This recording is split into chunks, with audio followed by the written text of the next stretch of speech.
So here's a primer on IP and patents. This is geared mainly towards the engineers and managers. How many of you are studying engineering?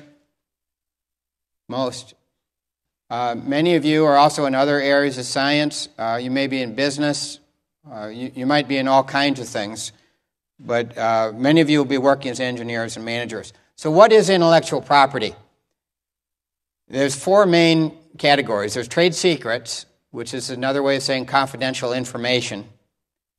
Patents, which is the main subject of my talk today. There's trademarks. Think of Coca-Cola, you know, with the script. And that's a trademark. Coca-Cola also is famous for having a trade secret, namely the formula for exactly how you make Coke. And that's one thing that trade secrets work pretty well for is recipe kinds of things, because those can be difficult to reverse engineer. And for copyrights, think of Disney. Most of the extensions of term for copyright are granted at the behest of Disney. It has some very powerful stories, some very powerful movies, and it wants to protect those for as long as it can. You can also think of copyrights in terms of software. How many of you, you're all involved in programming. Patent or trade secret? That's a question I get a lot. Well, maybe I just want to keep it as a trade secret. Ben Franklin said 3 people can keep a secret if 2 of them are dead. Exactly. And that's a problem with trade secrets. The other problem with trade secrets is that most things can be reversed engineered. It might take some trouble, but if you give things, and there's people that specialize just in reverse engineering. Reverse engineering is a polite way of saying copying. So you can take the product and figure out how it's made and figure out how to recreate it. And if it's only a trade secret, that's not wrong. But if it's protected by a patent, even if you don't know about the patent, if you copy that product, you can be guilty of patent infringement. And you don't have to use anybody's trade secrets. You don't have to violate any law. Patent or copyright? I get this question a lot from people who are involved with software. They say, well, let's see, software, that's copyright. Well, it is. Copyright makes it illegal to copy, but not illegal to design around. So if you have a Windows program on a CD, and you take that CD and you install the Windows program on another computer, you've just become guilty of copyright infringement. And I've had clients who've been contacted. There are companies, organizations, there's one called the Business Software Alliance, and all they do is go around in companies and look for bootleg software. And they charge a lot to settle those kind of cases. Copyright will help you in those situations. But what a patent can do that a copyright cannot is it can protect the process or the method claimed for the inventive software. So usually what we do with software as patent attorneys is we think through, okay, what is the flow chart? What are the basic steps? And then we claim it more broadly.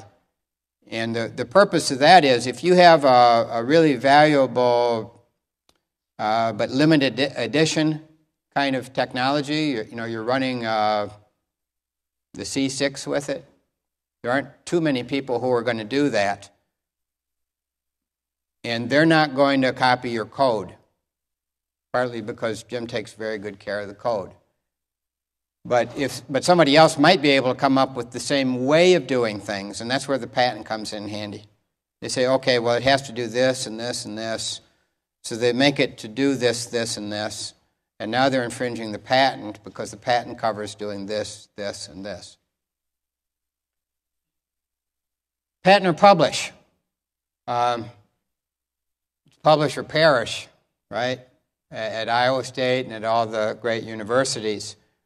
You publish if you want to disseminate information to the public. Now, there's a lot of people, some very smart people, some very top patent attorneys and great companies that are asking right now, shouldn't we just publish our information? We can't afford to file that many patents. If we publish it, at least we'll be able to block other people because they won't be able to say they invented it first. We'll show that we did it first.